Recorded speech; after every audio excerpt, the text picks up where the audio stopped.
Good evening প্রিয় ছাত্রছাত্রীরা, আবারও চলে এসেছি তোমাদের সামনে আগন্তুক ইউটিউব চ্যানেলটি নিয়ে। আজকের আলোচনার বিষয় পরিবেশ বিজ্ঞান বইয়ের পরিবেশ গঠনে পদার্থের ভূমিকা। মানে পিএইচ স্কেল বলতে কী বোঝায়? কোনো দ্রবণ কতটা আম্লিক বা কতটা ক্ষারীয় তা চোখে দেখে বা কোনো নির্দেশকের উপস্থিতিতে বোঝা যায় না। অ্যাসিড ও ক্ষারের এই অম্লত্ব ও ক্ষারকত্ব যে স্কেলের সাহায্যে সঠিকভাবে নির্ধারণ বা পরিমাপ করা হয় তাকেই আমরা পিএইচ স্কেল বলে থাকি। তাহলে বোঝা গেল যে কোনো জিনিস কতটা আম্লিক না ক্ষারীয় সেটা বোঝার জন্য আমরা যে স্কেলটা ব্যবহার করি সেই স্কেলটাকেই আমরা বলি পিএইচ স্কেল। এবার কিভাবে মাপবো পিএইচ স্কেলের সাহায্যে কোনো দ্রবণ আম্লিক না ক্ষারীয়, সেই বিষয়টা দেখে নেব।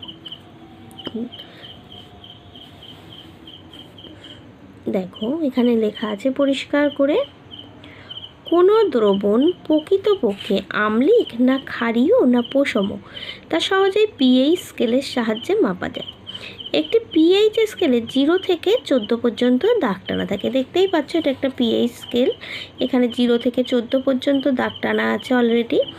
এই পিএইচ স্কেলে 0 থেকে 14 পর্যন্ত দাগ টানা থাকে কোনো অজানা দ্রবণের পিএইচের মান যদি 25 ডিগ্রি সেলসিয়াস উষ্ণতায় 0 ডিগ্রি থেকে 7 ডিগ্রির মধ্যে হলে দ্রবণটি আম্লিক।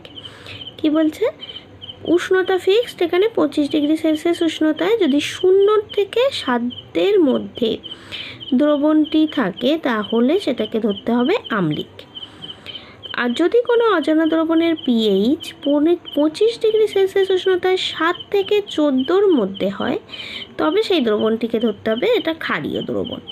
আর যদি ওই একই উষ্ণতায় অর্থাৎ 25 ডিগ্রি সেলসিয়াস উষ্ণতায় পিএইচের মান কোনো দ্রবণের ক্ষেত্রে 7 হয় তবে দ্রবণটি প্রশম হবে।